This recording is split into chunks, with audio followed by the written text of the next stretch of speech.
Hola, hoy vamos a hablar de la mitología griega. Entonces vamos a empezar en un punto donde surgió la mayoría de la civilización occidental. Un punto donde los referentes están en cada día, en la suerte, en la esperanza del amanecer, en el carácter de las personas, en todas las inspiraciones y los símbolos, en el psicoanálisis, en los horóscopos, en todas partes un legado monumental de pensamiento, de mitología, de filosofía, de riqueza a todo nivel. Hoy voy a hablar de la mitología griega y voy a hablar un poco de los griegos y de los descubrimientos de sus territorios. Entonces Grecia es uno de los puntos más interesantes, apasionantes, ensoñadores, maravillosos de generación de civilizaciones, de lo que conocemos como de lo que conocemos hasta ahora, de lo que el mundo es, de lo que el mundo es mundo. Porque ellos, los griegos, desarrollaron una de las mitologías más ricas y más comprometedoras a nivel afectivo con lo que es la naturaleza humana, porque ellos desarrollaron el pensamiento filosófico de Occidente, lo que en Occidente se llama como filosofía occidental. La misma palabra es griega, amor a la sabiduría. Ellos desarrollaron la lógica, una parte de toda la lógica de Aristóteles. Ellos entendían la redondez de la Tierra, la pudieron imaginar y la dedujeron a partir de las proyecciones de las sombras, de las columnas sobre las sombras al mediodía. Ellos dijeron la existencia del continente, del subcontinente de Australia, simplemente con un problema de simetría, ¿no?, de la Tierra. O sea, si la Tierra era redonda y tenía bloques bloques continentales, como ya lo sabían, entonces al lado y lado faltaba un bloque que sopesara ese pedazo que quedaba al sur del Pacífico, y sería ya demasiado al sur, ¿no?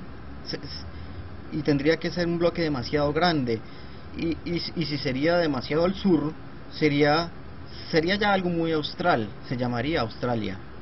Austral es lo que queda al sur. Por eso Australia queda en el sur, por eso se llama Australia, porque queda australmente. Entonces ellos nombraron el mundo. Casi todas las cosas en el mundo y en los países tienen los nombres que los griegos le dieron. Ellos establecieron una síntesis de las culturas de la antigüedad en su propia cosecha, y esa síntesis del pensamiento hindú, del pensamiento persa, del pensamiento de las grandes civilizaciones, y lo que ellos pensaron y elaboraron, es lo que se conoce como el pensamiento de la filosofía que ellos emanaron. Ellos pensaron y pensaron, y se dedicaron fue a pensar y a preguntarse. Se dedicaron a pensar y a preguntarse y a imaginar el mundo, y tuvieron ejes de civilizaciones que estaban basadas en la riqueza del pensamiento, y eso nomás ya los hace chéveres. Entonces este pueblo desarrolló, o sea, este pueblo era pequeño. Grecia era algo muy pequeño, en términos de extensión era muy pequeño, en términos de capacidad de imaginar el cosmos era gigantesco. Entonces ellos tienen recorridos mitológicos, tienen recorridos filosóficos, tienen recorridos históricos, tienen recorridos de todas partes. Son un conjunto de pueblos que se fueron mezclando unos con otros. Son una mezcla de aqueos, son una mezcla de óleos, son una mezcla de dorios, es una mezcla de jonios, y esos 4 pueblos van a conformar lo que va a ser Grecia. Ningún pueblo sale de una sola cepa, todos los pueblos son mezclas y fusiones, y ellos van a generar ese pensamiento, pero alrededor de ellos hubo muchísimo misterio, porque la mayoría de las cosas estaban contadas en las leyendas, y las leyendas no podían en un momento verificarse con una excavación que les diera soporte. Entonces, durante mucho tiempo, historias contenidas en la Ilíada y en la Odisea se creían parte de la tradición oral. En realidad, el que digamos que todo Occidente va a preservar el pensamiento griego, porque a través de Roma el pensamiento griego se va a preservar, y a través de Roma es donde va a surgir toda la parte de la filosofía occidental. Pero todo el medioevo va a tomar este pensamiento desde el punto de vista cristiano. Pero la prueba de la existencia de muchas de las cosas que se hablaban la vino a dar el hombre más divertido y loco que uno se puede imaginar. Era un alemán. Este tipo, en el siglo XIX, le entró una locura, la cosa más impresionante. Se llamaba Enrique Schliemann, o Heinrich Schliemann. Este tipo, a los 8 años, escuchó los versos de la Ilíada, y le dijeron que eso era una leyenda, y que la ciudad que fue destruida en esa historia nunca existió, que Troya era una leyenda. Y él dijo que sí existió, y dijo que la iba a encontrar. Dijo: yo, Heinrich Schliemann, voy a encontrar la ciudad de Troya. Y lo dijo a los 8 años.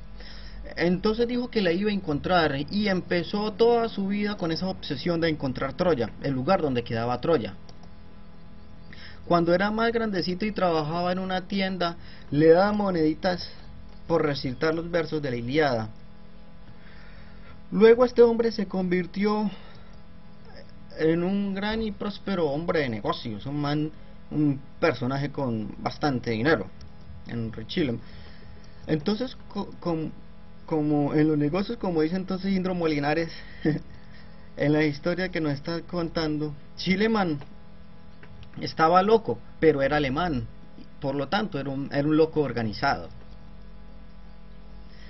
Entonces el tipo se pone a amasar una gran fortuna.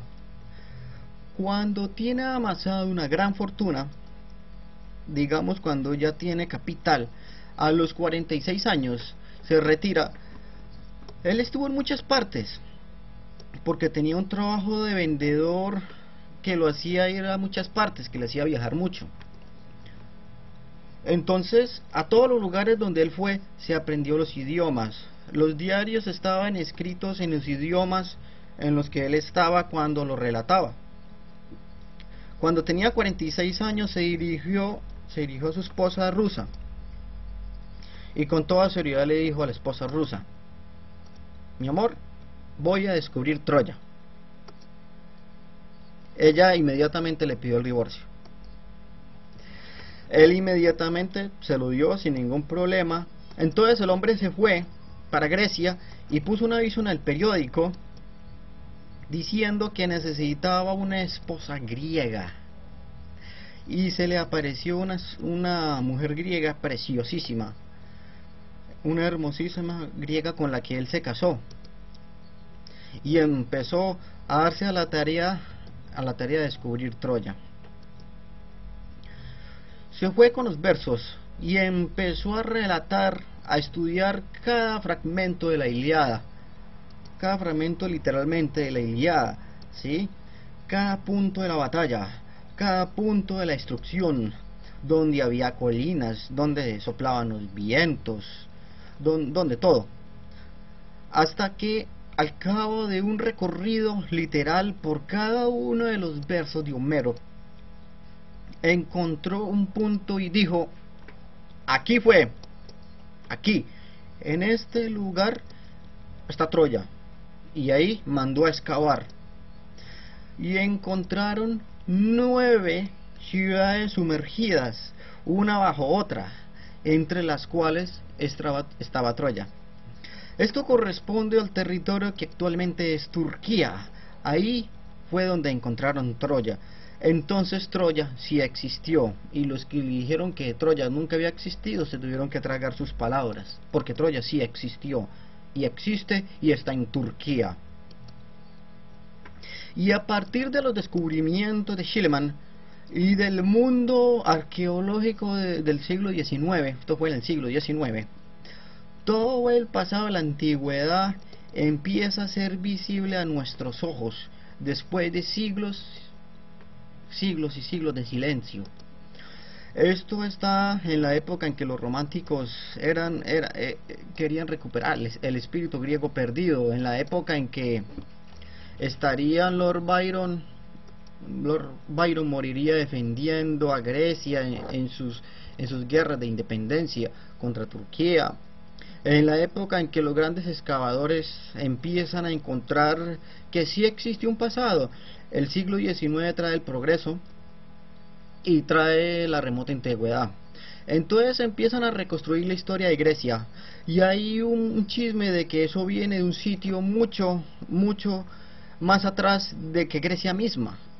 Y ese sitio, que es muy anterior a Grecia misma, ese sitio lo van a situar en una isla anterior, que es la isla de Creta. Entonces ahí sí hablaba, en ese tiempo se hablaba de un rey que era el rey Minos. Y se dice que Minos había tenido varias mujeres, pero que no podía tener hijos normales con ellas. Los hijos le salen unos monstruos con un montón de patas espantosas. Le salen hijos serpientes, le salen hijos alacranes. Solamente con Pasífae logró darle hijos normales. Entonces estaban Pedra y estaban Ariadna, y entonces un día ofendió a Poseidón, y al ofender a Poseidón se enojó, porque con los dioses no hay que meterse, porque es que los dioses griegos son complicadísimos. Entonces, haciendo que Pasífae se enamorase, o sea, la mujer que le pudo dar los hijos de verdad, que el castigo fue hacer que Pasífae se enamorara de un toro, de un animal sagrado. Entonces le llevó un ingeniero para poder ser cómplice de este amor, que se llamaba Dédalo, y ella se enamoró del toro, y de ahí, del amor de Pasífae y del toro, salió el Minotauro, que era una criatura mitad hombre y mitad toro. Y por supuesto, cuando el rey lo miró, dijo: pues blanco es, gallina lo pone, ¿no? Eso le quedó clarísimo. Entonces ordenó a Dédalo que construyera un laberinto para poder guardar a este monstruo, y a él, a Dédalo, y a su hijo Ícaro los encerró también en el laberinto, para que ellos tampoco pudieran salir. Pero como Dédalo era un ingeniero, él construyó unas alas de cera, y esa es la primera vez que el hombre intentó volar, el vuelo del Ícaro, que llaman, o Flight of Icarus, como la canción de Iron Maiden, ¿no? Y los dos salieron volando, Ícaro y Dédalo. Pero la condición era que no podían acercarse al sol, porque el sol derretiría la cera de las alas, ¿sí? Entonces Ícaro, embriagado de la maravilla de poder volar, se acercó demasiado al sol, se emocionó. Ícaro se emocionó por el hecho de poder volar y se acercó demasiado al sol, y sus alas se derritieron y cayó Ícaro en el mar. Dédalo se logró salvar. El Minotauro estuvo en el laberinto durante muchísimo tiempo y fue el terror de la época, el monstruo de la época, y el que derrotara al Minotauro sería aquel que realmente podría entender cómo eran las cosas y tendría claras las cosas. Teseo, entonces Teseo se fue, Teseo va a empezar eso, y una mujer que se enamora de él, Ariadna, le da un hilo, y con ese hilo es que Teseo se va a adentrar en el laberinto, porque es que el problema no solamente matar al Minotauro, sino salir del laberinto sin perderse, ¿no? Entonces va y mata al Minotauro y logra salir de ahí y se enamora de Ariadna y se la lleva, pero después la va a abandonar. Entonces, y Teseo la deja por ahí en una isla, y el padre de él le decía que cambiara de velas, que cuando derrotara al Minotauro y lograr salir de ahí, cambiara de velas cada ratico, ¿sí? Y a Teseo se le olvidó cambiar, se le olvidó cambiar las velas del barco, no las velas de prender así, sino las velas que empujan a los barcos con el viento. Entonces el padre de Teseo, al ver que no cambió las velas, piensa que su hijo ha muerto y se arroja al mar. El mar se llama por este hombre que se arrojó pensando que su hijo había muerto. Se llama el mar Egeo. Egeo fue el papá de este hombre que no cambió las velas, y por eso se tiró al mar y se suicidó, y por eso el mar ahora se llama el mar Egeo. Esa historia de Creta se cree que es el origen, digamos, de las civilizaciones griega. Eso viene de Minos, por eso se llama la cultura cretominoica. Y el descubrimiento de los rastros del laberinto le da piso histórico a los remotos orígenes de Grecia, pero la cosa es mucho más remota. La cosa empieza cuando se va a organizar el cosmos.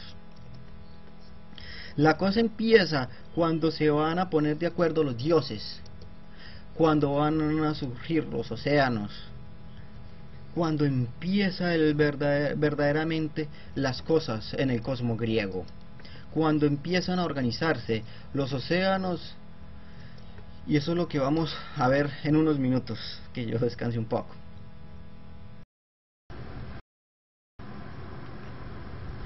Bien, continuamos.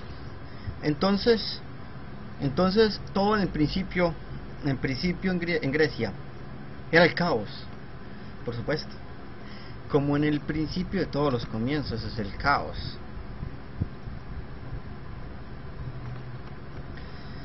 Y luego se fue formando Gaia, la madre tierra.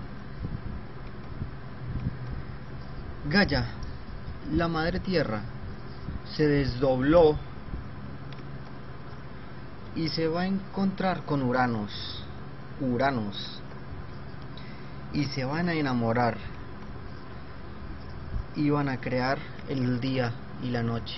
Gaia y Uranus se van a enamorar y van a crear el día y la noche. Uranos estaba apasionadamente enamorado de Gaia, y tenía que su amor se fuera a ver perturbado por los hijos que empezaron a tener cuando la tierra se fue haciendo fértil. Entonces Uranos, para que nada distrajera la atención de su esposa Gaia, la diosa de la madre tierra, de Gea también se le dice, lo que hizo fue empezar a devorar a sus hijos, a esconder a sus hijos. O sea, empezó a matarlos, empezó a comérselos, para que ella no tuviera ninguna distracción y solo pudiera estar pendiente de su amor, de su esposo. Ella, a quien él había visto en un desdoblamiento de ella misma, que había generado su propio amor a través de Uranos. Entonces empezó a ocultar los hijos y empezó a matarlos, a devorarlos. evitarlos. Y uno de ellos se rebeló contra Uranos y cogió una hoz, y con la hoz castró a Uranos, y los genitales de la castración los lanzó al mar, y de la mezcla entre la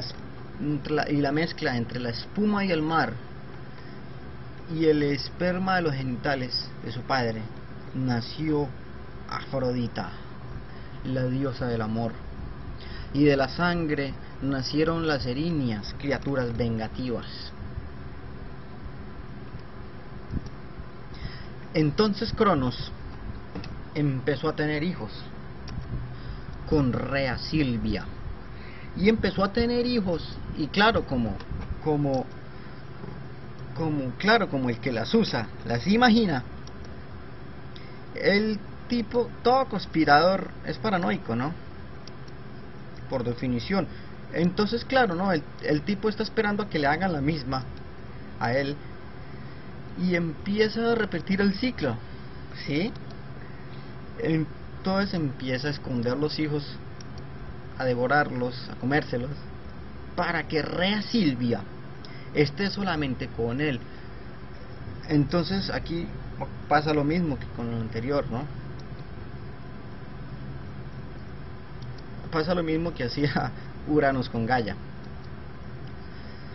Entonces un día Rea Silvia vivía descorazonada porque Rea Silvia vivía descorazonada porque ella paría a sus hijos y su esposo se los comía. Entonces un día lo engañó y le dio una piedra, lo engañó y le dio una piedra envuelta en unos pañales, en unos trapos, y él devoró la piedra creyendo que la piedra era un hijo de él. Y resulta que ella agarró a uno de sus hijos y lo escondió de su padre para poderlo salvar de la voracidad de Cronos. Entonces ese hijo, tal que ella escondió, sería el que encabezaría la rebelión contra Cronos, y ese hijo se llamaría Zeus.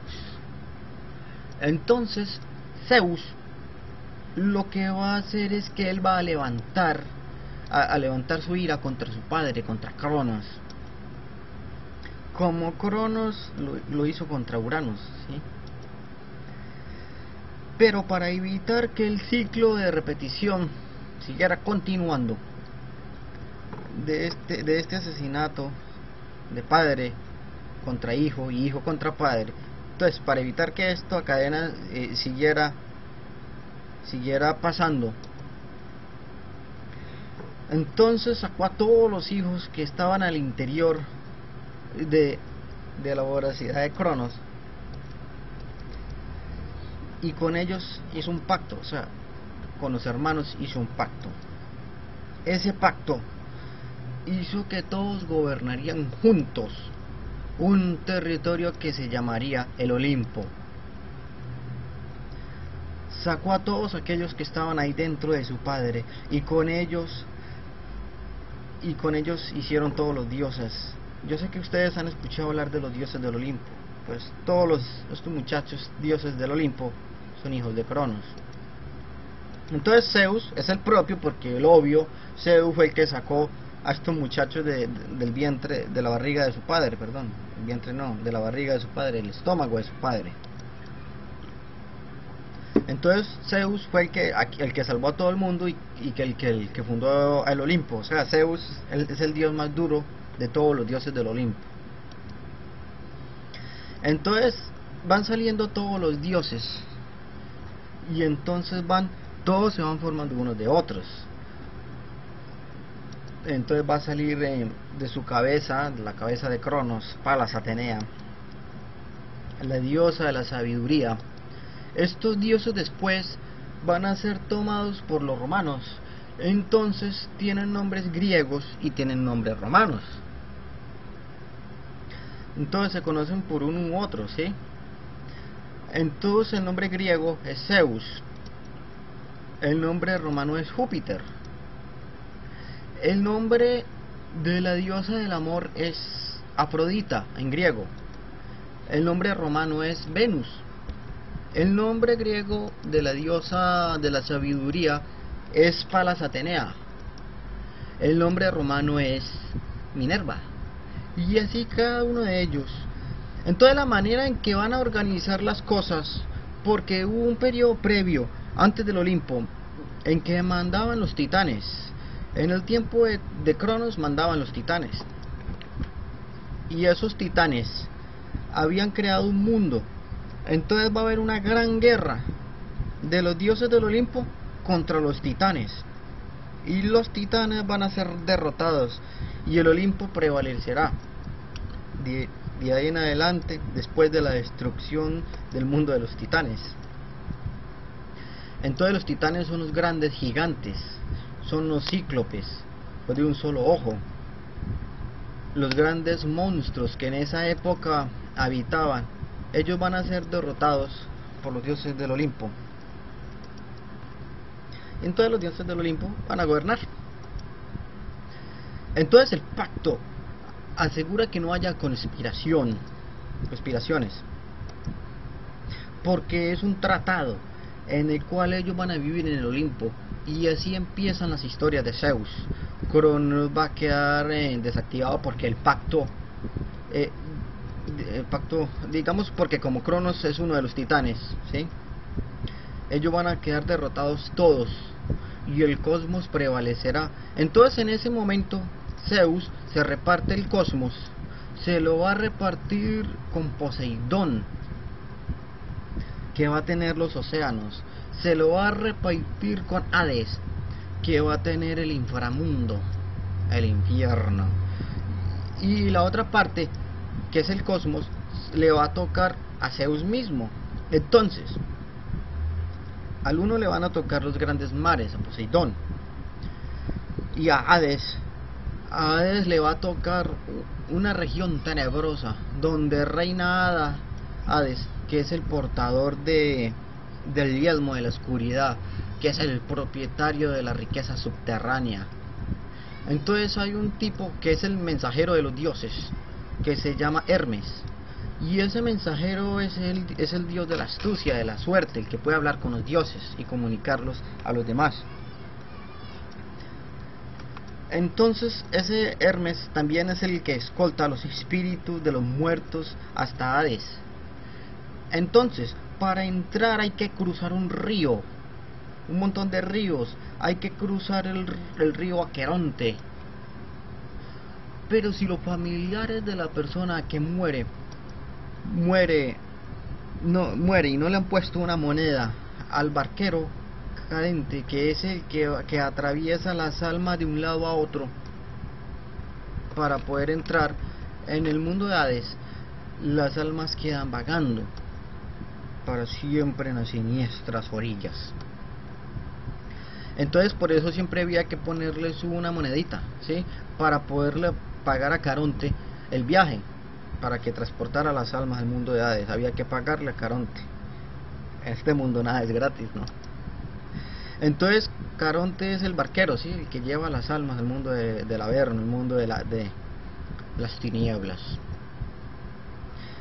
Entonces empiezan a recorrer las oscuras cavernas que hay después del río, y los viajeros se van a someter a un montón de pruebas.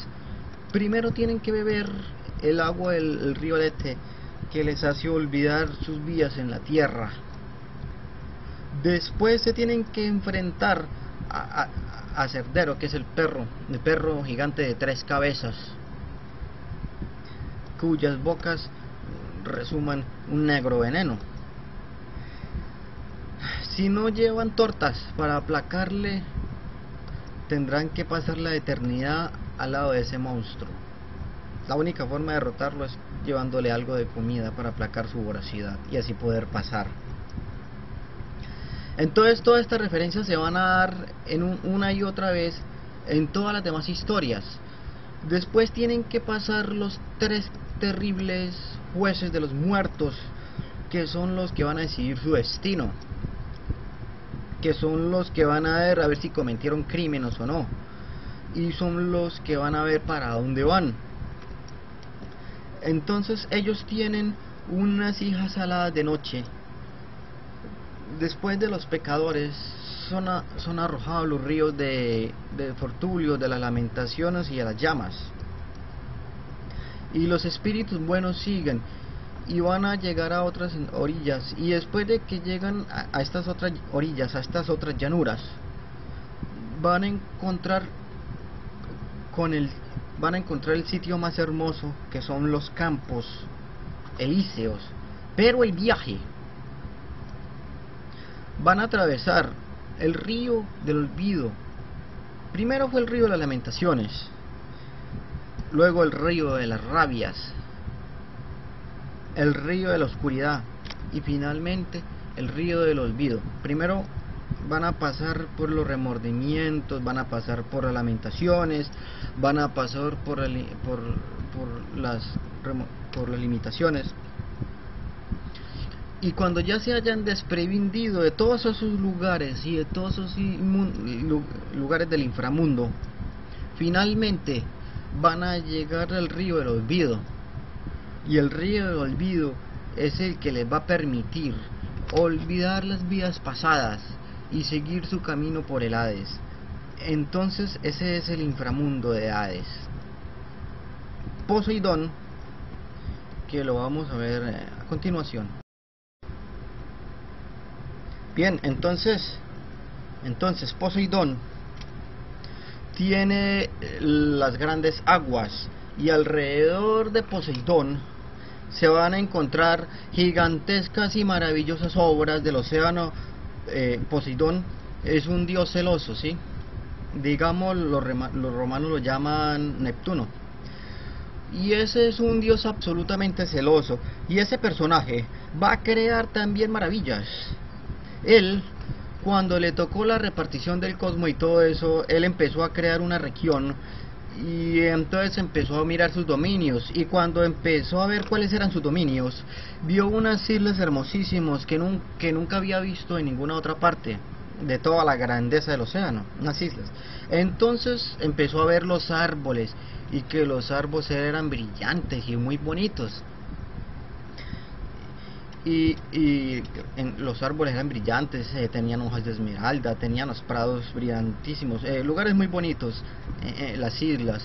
Las flores tenían unas formas maravillosas, hermosas, como son las flores. Entonces empezó a mirar cómo era de bonito ese mundo, Poseidón. Y el agua era clarísima, en arroyos de cristales, y eran fragantes, y habían tréboles, y todo relucía con un mármol blanco bellísimo. Entonces empezó a mirar y a mirar, y de pronto en la alta colina, en la parte más alta de la colina que cubría la ladera, descubrió que habitaba una mujer, la más divina de todas las mujeres de la humanidad, la mujer más divina del mundo. Vivía en las alturas de esas colinas, de esas islas. Entonces esa mujer tan divina se llamaba Clito, y tenía los ojos azul marino, Clito, y era una belleza suntuosa y un cuerpo maravilloso. Entonces este tipo se chifló por Clito, y entonces empezó, en ese momento él empezó a seducirla, y ella pues inmediatamente respondió a la seducción de él, y esa seducción nacieron 10 hijos. Entonces el primogénito de ese amor le dieron el nombre de Atlante, y en su honor Poseidón llamó al archipiélago de estas islas hermosísimas, la llamó la Atlántida, y al océano que lo rodeaba es el océano Atlántico. Entonces recordemos el inicio de este video, porque yo les había dicho que todo lo que hoy nosotros conocemos ha sido nombrado prácticamente por los griegos, ¿sí? Entonces Poseidón, como era un hombre violento y celoso, fue aislando la colina para que nadie se fuera a meter allá. Entonces, cuando los hijos se hicieron mayores, los hizo a todos reyes. Y los atlantes eran vigorosos, eran inteligentes, eran hombres muy guapos, eran hábiles en el mundo del arte de la guerra, eran hombres de mucha tecnología para aquellos tiempos, eran industriosos, mejor dicho, eran la maravilla. Y la mayoría de las razas europeas, los celtas, los germanos, todos se reivindican como descendientes de esta gran raza que son los atlantes. Quizás ustedes hayan escuchado hablar de la Atlántida, y que la Atlántida era un lugar muy próspero, era de la ciudad más importante, que fue al fin sumergida en las aguas. Entonces, estos eran los maravillosos, ¿sí? Y la Atlántida fue el centro del mundo, y la Atlántida fue el lugar de donde emanaba la sabiduría, la industria, las artes, la tecnología, los mejores guerreros, las mujeres más hermosas, los más inteligentes, los más sabios. Todo lo mejor venía de la Atlántida, la belleza, todo. Y durante muchos siglos la Atlántida fue el corazón del planeta, hasta que llegó el gran cataclismo, que es lo que vamos a ver a continuación.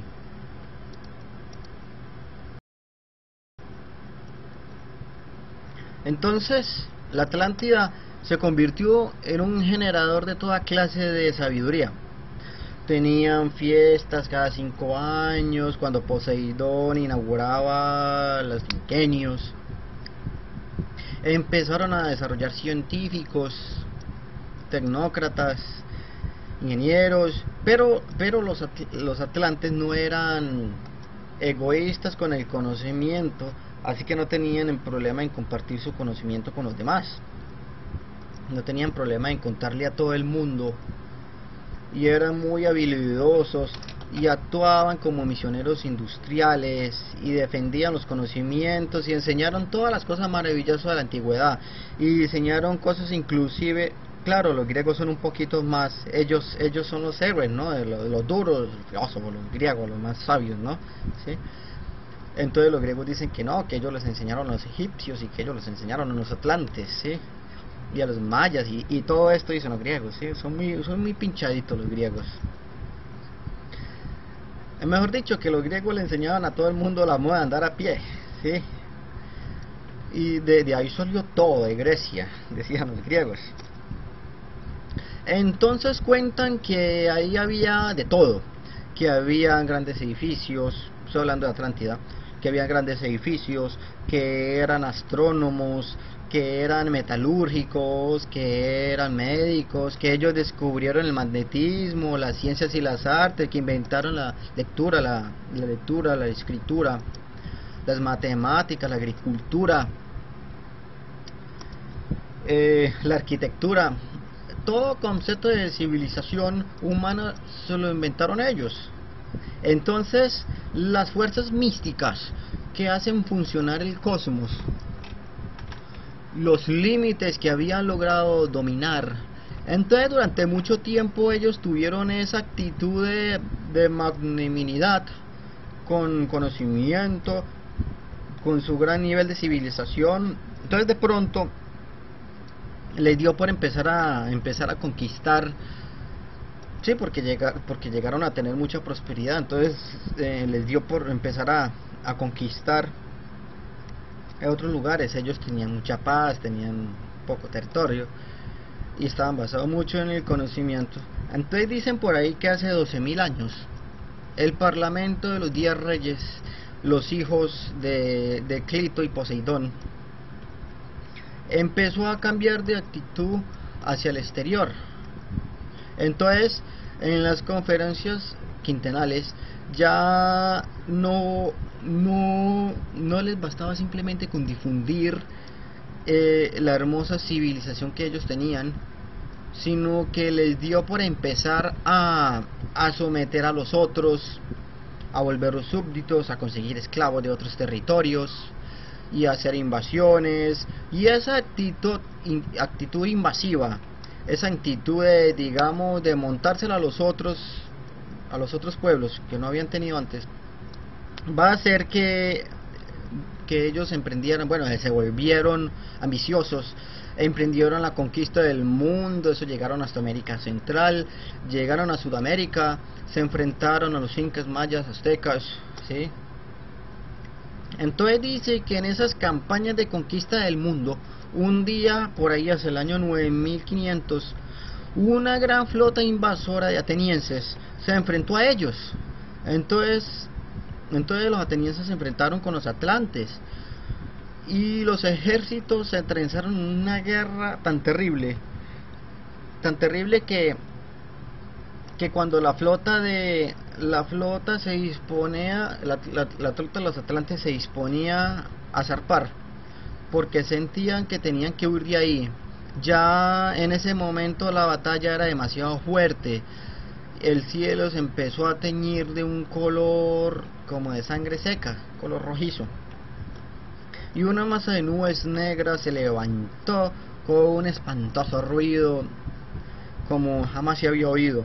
Y entonces en el mar se elevaron olas gigantescas que se tragaron a toda la flota de los atlantes que estaban huyendo después de la fallida invasión a Atenas, porque intentaron invadir Atenas. Entonces estas olas sumergieron a la Atlántida como si fuera un barquito de papel, y el mundo entero se estremeció en terremotos, y los océanos oscilaron de costas a costas. Empezaron a bailar el mundo pues de una manera muy como a moverlo como si fuera de plastilina. Hubo días interminables en que parecían que el cosmos se hiciera pedazos, y el cielo cayó un diluvio, y las montañas se abrieron, y los océanos continuaron las grandes olas, hasta que poco a poco se fue calmando todo, pero mejor dicho, casi desapareció toda la Atlántida. Entonces, en esos cataclismos, en ese momento desapareció toda la Atlántida y quedó cubierta por el océano Atlántico. Entonces, desde entonces, todo el mundo se pregunta dónde queda la Atlántida, y entonces hay toda clase de debates sobre las razones por las cuales quedó aniquilada la Atlántida. Unos dicen que Poseidón se indignó con las atlantes y por la victoria de los atenienses, y castigó a su pueblo con la destrucción total, ¿sí? Otros dicen que uno de los científicos de la Atlántida había descubierto los secretos prohibidos del cosmos y había liberado fuerzas capaces de destruir a la humanidad entera. Y esta hipótesis nunca está demasiado lejana en los tiempos en que se desarrollan las civilizaciones. Entonces empiezan a contarse todas las historias del mundo griego, y el mundo griego empieza a organizarse alrededor del cosmos. Entonces hay un universo, es un universo dividido, que es el universo de los dioses. Y ese universo de los dioses tiene toda clase de virtudes y de pecados. Estos dioses son falibles. Estos dioses son falibles. Estos dioses no escapan a las más duras fuerzas. Hay tres personajes, tres ancianas, que se llaman las Moiras. Las Moiras representan el destino. Estas mujeres están hilando en una red. Entonces hay un hilo que entonces tiene una determinada un hilo que tiene una determinada longitud. Una de ellas trata de hacer que los hilos se hagan más largos. Otra de ellas trata de darle a los hilos colores maravillosos para que sean más vistosos y más bellos, como trapitas que le hacen a la Moira mayor, que es la que estoy hablando.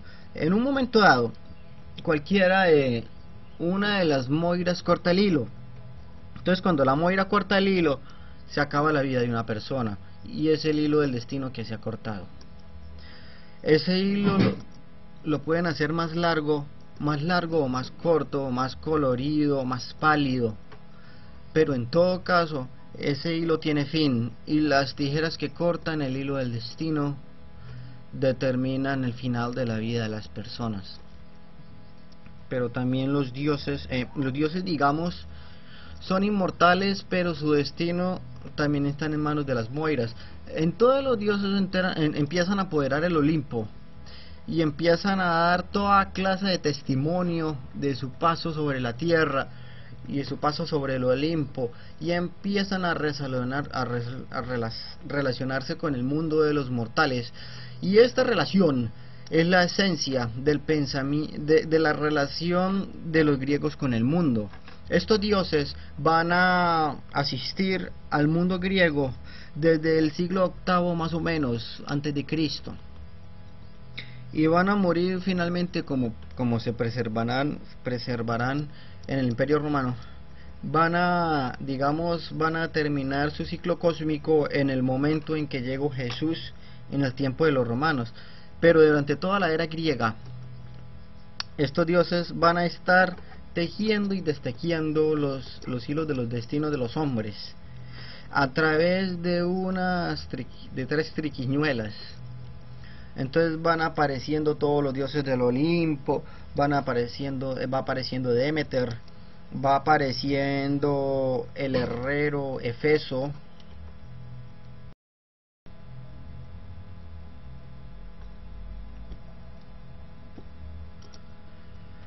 entonces aparece el Efeso, aparece también el herrero divino, va apareciendo Apolo, el dios de las artes y el dios de la belleza, y con él va a aparecer otro personaje que es una de las fuerzas más importantes. Hay un personaje que uno llama Baco, que fue el que descubrió en ese momento, es el que descubre el poder de el poder de las uvas, y llega al Olimpo y les lleva el vino a los dioses del Olimpo, y los dioses del Olimpo quedan encantados con semejante maravilla de bebida. Y ese vino tiene muchas posibilidades, porque puedes producir una embriaguez maravillosa, o puede enloquecer, porque sus extremos son totalmente incontrolables, como le pasaba a Bakis mismo, porque Baco va por el mundo tomando vino, y después va teniendo una cantidad de gente que los sigue y viven en una sola borrachera, son unos barrachines, y son lo que se llaman las bacanales. Y el tipo ya cuando crece, porque de chiquito era encantador, pero cuando crece se vuelve un borrachín, se vuelve mal hablado, se vuelve un tipo, digamos, bien pesado, ¿sí? Pero él le dio ese vino a los dioses, y esto lo hace parte del Olimpo. Entonces se habla de Baco, pero también se le dice Dionisio. Entonces los mitos griegos son la conclusión de muchos pueblos, porque entre los griegos cada una de las aldeas, de las que después serían ciudades-estados, y cada una de esas ciudades-estados tiene un culto particular a cada uno de estos dioses. Entonces las leyendas se van mezclando unas con otras según el lugar de donde procedan. Otros dicen que Dionisio fue como una fuerza vivificante, como una fuerza que nació. O sea, Zeus es un tipo absolutamente coqueto. Él está casado con Hera. Zeus está casado con Hera, y la diosa Hera se la pasa tratando de cuidar a este Zeus, pero es que eso es casi imposible, porque este tipo hace las cosas más impresionantes para seducir a las mortales. Zeus es un man muy mujeriego. Un día, por ejemplo, se estaba bañando el Hera, en las aguas del río, y este tipo se le transforma en un cisne, y entonces es la historia de Leda y el cisne para poderla seducir. Otro día a una hermosa doncella, entonces otro día a una hermosa doncella la convirtieron en una torre gigantesca. Entonces Zeus se le apareció en lluvia dorada. Mejor dicho, el tipo no conoce límites para conquistar a las viejas. Y con todas va teniendo hijos, y con todas va a tener muchos hijos. Entonces va a tratar de que Zeus no se vaya a encarretar mucho con cierta vieja, contra el montón de viejas que tiene. Y esto es una pelea perdida. Entonces ella se la pasa persiguiendo a todo el mundo, pero los que sí se van a ver profundamente perjudicados son todos aquellos que se ven mezclados en estas aventuras. Por ejemplo, Zeus se fue a coquetear y le pidió el favor a la ninfa Eco que le echara carreta y la tuviera distraída, o sea, que Eco le echara carreta a Hera y la tuviera distraída mientras el otro se iba por ahí de picos pardos. Y pues Eco le contaba hermosas historias a Hera para entretenerla, ¿sí? Entonces resulta que cuando Hera descubrió que Eco le estaba haciendo el cuarto a Zeus, Eco no tuvo como demostrar lo contrario, ¿sí? O sea, Hera se imaginó, sí, este man me pone a Hera para que me ponga los cachos, y Hera lo ayuda, ¿sí? Entonces no tenía salida tampoco. Hera la castiga a ella, Hera castiga a Eco, no castiga a Zeus, sino que castiga a Eco, haciéndola repetir las voces de los demás y haciéndolo perder su propia voz. De ahí viene la historia, de ahí viene el eco que repite lo que nosotros decimos en ciertos lugares, y la confiere entonces a lo profundo de las montañas y de las cavernas, que son los lugares donde nosotros la escuchamos a ella a través de nuestra propia voz, sobre el eco. Esa es la forma que ellos tenían de explicar el eco. Recordemos que los seres humanos siempre han tenido la necesidad de buscar respuestas a lo que se preguntan, y por eso se inventan todos estos dioses para buscar respuestas. Como no las pueden buscar de forma investigativa, de forma racional, se inventan dioses para dar respuestas a sus preguntas. Entonces, cuando escuchamos nuestro eco, son los gemidos de Eco, castigada por haberle hecho el cuarto a Zeus, ¿sí? Entonces por ahí dicen que Eco se enamoró de Narciso. Narciso era un hombre que, contemplándose en un lago, se enamoró de su propia belleza. Narciso era un hombre muy hermoso, según él mismo. Entonces, de tal manera que sucumbió su imagen en el lago y se ahogó. Y entonces Eco está enamorado de un hombre, Narciso, que se enamoró de sí mismo. O sea, Narciso era como gay, ¿no? Enamorarse de otro hombre y que ese otro hombre sea uno mismo, coño, joder.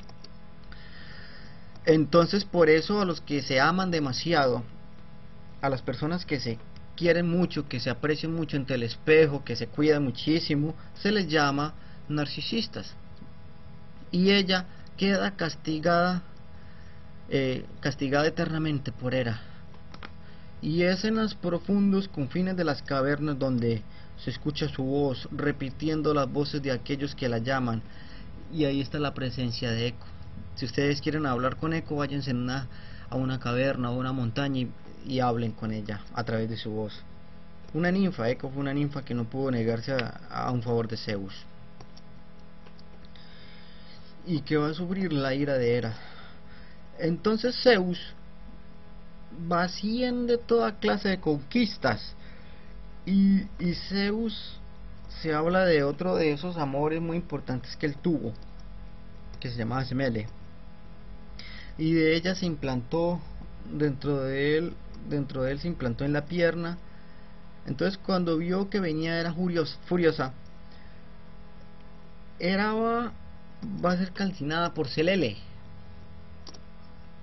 Entonces él lo que va a hacer es tomar el fruto del hijo que ella está esperando y lo pone en su pierna.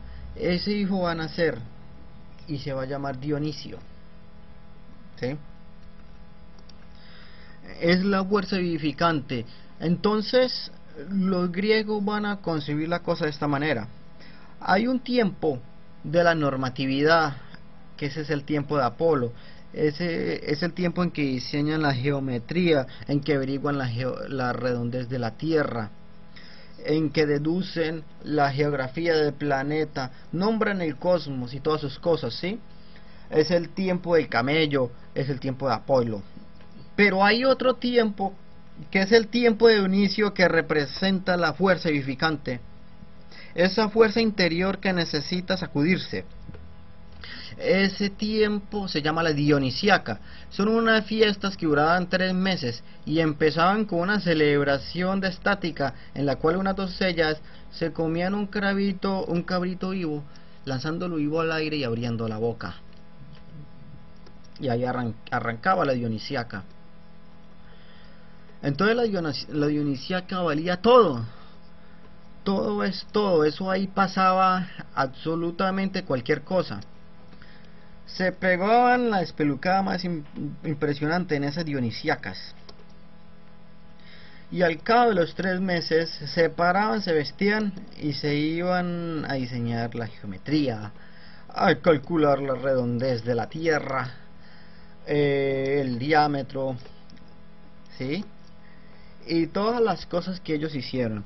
Entonces entendían que la naturaleza humana tiene una parte normativa, laboriosa, creativa, y tiene otra parte dignificante, que es la que necesita salir y expandirse, y que ambas son parte de la naturaleza humana. Si solo se es apolimio, la fuerza interior, al no poder salir, enloquece, y si solo se es dionisiaco, la fuerza sin ninguna normatividad es destructiva. Entonces resulta que Dionisio es un dios celoso. Dionisio posee a la gente. Entonces el tipo se le aparece a usted, o sea, lo posee, lo enrumba, lo enfiesta y vuelve y lo deja donde lo encontró. Entonces si usted acepta la posesión de Dionisio, pero entonces si usted no acepta la posesión de Dionisio, lo castiga con la neurosis o con la locura, que es lo que le pasa a todos aquellos que no dejan salir la fuerza vivificante que les brulle por dentro, la neurosis. Entonces los griegos entienden esta doble capacidad de la naturaleza humana y dividen su tiempo entre la laboriosidad de lo apolimio y la fuerza edificante de lo dionisiaco. Y de estos personajes de Dionisio, también hay otro personaje al que se le encargaron las cosas más importantes del cosmos, y era un peladito. Y ese personaje con flechas es el que va a determinar una de las fuerzas más bravas de todas, que es el amor. Ese personaje es Cupido. Y donde quiera que él esté, siempre está Afrodita, porque Afrodita es la que auspicia todas estas aventuras de Cupido, las cosas que él hace, la capacidad de desorden que puede generar y la naturaleza ambigua de su propio carácter. Es lo que vamos a ver a continuación.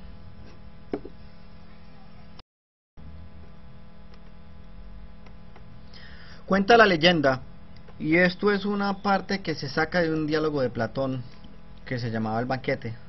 Cuando están en el banquete están hablando de qué es el amor, ¿no? Y en un momento dado Sócrates dice: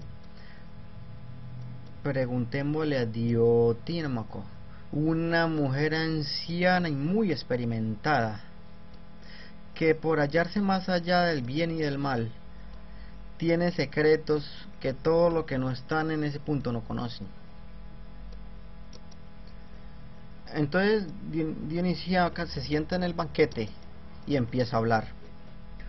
Cuenta que en el día de la celebración del cumpleaños y el nacimiento de Afrodita, se hizo una gran fiesta en el Olimpo. Había una parranda absolutamente fantástica. En esa parranda, Oros, el recurso, se emborrachó y quedó, pues ya había conseguido a Baco y todas esas cosas. Poros, el recurso, se emborrachó y se acostó por ahí en un rinconcito, en un lado, así como se acuestan los borrachines en las fiestas. Entonces tenía la pobreza. Entonces aprovechó la fragilidad de indefensión de la borrachera de Poros y tuvo un hijo con él. Aquí yo no peco, yo me aprovecho de Poros, tengo un hijo con él y me voy. Entonces con él voy a tener un hijo. El hijo que nace de Poros, el recurso, y de Penia, la pobreza, en presencia del nacimiento de Afrodita, es el amor. Y ese amor por la doble naturaleza de sus padres es el límite entre la indigencia y la saciedad. Está siempre a punto de saciarse, pero nunca se encuentra satisfecho, porque como es hijo de la pobreza, es mendigo, es capaz de mendigar, es capaz de hacer cualquier cosa, porque su necesidad es ilimitada, es insaciable, siempre está viendo cómo se sacia a sí mismo. Pero como es hijo del recurso, entonces es capaz de cualquier estrategia con tal de lograr su saciedad. Es el límite de la indigencia y la saciedad. Es el límite entre la pobreza y el recurso. Es capaz de cualquier cosa, no se sacia nunca. Los recursos están todos a su alcance. El amor tiene todos los recursos que necesite porque es el hijo del recurso. Tiene toda la sensualidad que necesita porque está en presencia de Afrodita. Es el que va a encontrar un equilibrio. Él nunca, digamos, es un punto de tensión entre la total ausencia y la total satisfacción, que nunca llega a encontrarse. Por eso es el límite entre la indigencia y la saciedad. Tiene un carácter indigente, mendigo, pero también tiene un carácter de saciedad y de riqueza y de protuberancia y de preponderancia, porque es el hijo del recurso, es hijo de los dos, y tiene la doble naturaleza de sus padres, y tiene la poderosísima presencia de Afrodita que le da toda la sensualidad. Entonces por eso el amor puede llegar hasta la súplica. Por eso el amor conoce todos los recursos de los cuales sea necesario valerse para obtenerse. Por eso el amor nunca se sacia. Por eso el amor nunca termina. Por eso el amor nunca se explica. Porque es hijo de una dualidad que hace que sienten él en dobles naturalezas y que esté rodeado de la presencia de Afrodita. Entonces, esta fuerza tan poderosa que van a hacer de esa noche, se la van a encargar de una manera, por cierto, irresponsable, a uno de los más pobres y de los más inexpertos del Olimpo, que es Cupido. Entonces a Cupido le van a dar las flechas de oro y las flechas de plomo. Con las flechas de oro enamora a la gente, y con las de plomo hace que se repelan. Entonces las flechas de plomo llegan cuando ya las flechas de oro no han llegado, ¿sí? Y las de oro llegan en el momento en que empiezan a desearse, las flechas de Cupido de oro y de plomo. Entonces este tipo se pone travieso y hace toda clase de maldades, como lanzarle a alguien una flecha de oro para que se enamore de alguien, y a ese otro, al amado o a la amada, una flecha de plomo para que no resista la presencia del que está enamorado de ella, y genera unos sufrimientos, y esta fuerza es incontrolable y está mediando todas las relaciones, está en presencia de todos, y es como se va relacionando el cosmos con el mundo, es la fuerza del amor. Entonces hubo un momento en que todas las cosas sucedían pero no había ningún registro de ellas, así que aquel que no estuviera ahí no podría saber nunca de lo que pasó. Solo los testigos presenciales podrían saber lo que pasó, pero nada quedaba más adelante. De la cabeza de Zeus, para que existiera un registro, también va a salir una criatura que se llama Menosime. Y Memosine es la memoria. Y la memoria es aquella que es capaz de preservar lo que sucede en los instantes del tiempo, para que todos aquellos que no estuvieran ahí puedan recordar el tiempo después. Para los que estuvieron puedan recordar, y los que no estuvieron lo puedan saber. Y las cosas se fijan en la historia de los humanos a través de los dioses, a través de la presencia de Menosine, que es la que hace que quedan recuerdos de las cosas que han pasado. Así que todos nuestros recuerdos son la manera como ella está habitando en el cosmos y en la tierra. El desprecio hacia los dioses es una cosa muy complicada, porque los dioses, ¿usted se imagina el ego que tienen los dioses? O sea, es una cosa de morirse, ¿eh? Y Apolo, el divino, el fuerte, el dios de las artes, el papacito. Entonces un día Apolo desea el amor de Casandra, y Casandra lo rechaza. Y eso pues no se puede hacer. Usted no puede rechazar a los dioses, porque eso es algo gravísimo. Entonces los castigos de los dioses son sumamente crueles. Apolo se va a vengar del desprecio de Casandra, condenándola a saber de antemano la tragedia, a poder presentir los acontecimientos que nadie le crea. Entonces, dentro de ese presagio incrédulo que va a atormentar de ahí en adelante a Casandra, el día de la destrucción de Troya, Casandra gritaba a los cuatro vientos que lo que iba a pasar ahí iba a ser el fin de ese mundo, y nadie le creyó, porque la maldición de Apolo no permitía que estuvieran en capacidad de entender las palabras de Casandra.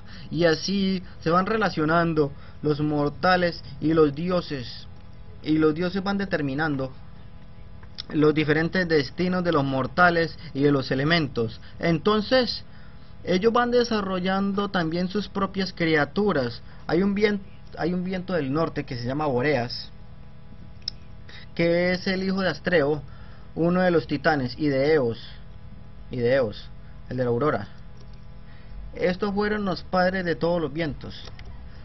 Entonces los hermanos de Boreas son Notos y son Céfiles, y son los vientos del este, los vientos del sur, y todos los demás vientos son hijos de los cuatro hermanos.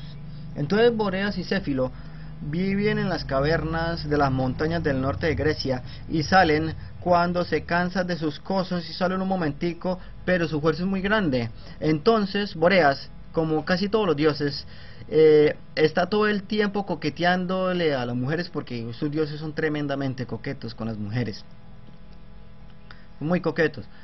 Entonces el tipo sale a buscar chicas y sale a buscar chicos, y se va a enamorar de unas yeguas jóvenes, y se va a transformar en caballo, y van a empezar a nacer las brisas a partir de sus amores, de los pies ligeros, de los trigales, y van a ondular en las superficies de agua. Y él es el de los vientos maravillosos, pero también tiene un doble carácter y puede hacer soplar los vientos helados. Entonces todos estos vientos finalmente los van a meter en un talego, ¿sí? Entonces el hermano de Boreas, el viento del oeste, metió a todos estos vientos en un costal y se los dio a Ulises. Cuando Ulises va a emprender su travesía, y le dijo que no lo fuera a sacar bajo ningún motivo, la tripulación de Ulises no se aguantó la curiosidad, y destapó estos sacos, destapó estas bolsas. Entonces salieron todos los cuatro vientos y se acaba toda la expedición. Entonces una mezcla de todos los elementos de los dioses, una mezcla de los dioses y la relación con los humanos, va creando el cosmos griegos, y ellos se van relacionando con el mundo así, a través de las virtudes y a través de las virtudes y efectos de estos personajes, que son tan humanos, tan cercanos, tan supremamente cercanos a la vida cotidiana de los griegos, que la interacción entre ellos y los hombres es una situación permanente dentro de todos estos espectros. Entonces, muchas otras cosas van a pasar en el Olimpo. Habrá grandes guerras, como la Ilíada y la destrucción de Troya. Habrán grandes viajes, como la Odisea, y todo lo que va a ser Ulises. Habrá grandes navegantes, como Argón, el viaje de los argonautas, y la búsqueda del vellocino de oro. Habrá personajes que traerán la música, como Morfeo y su trágico amor por Eurices. Habrá manzana de la discordia, que creen gravísimos problemas entre la vanidad y los problemas de las diosas. Muchas otras cosas pasarán en el mundo griego, donde hay centauros, donde hay ninfas, donde hay toda clase de criaturas, en el inmenso vasto universo o mundo del Olimpo.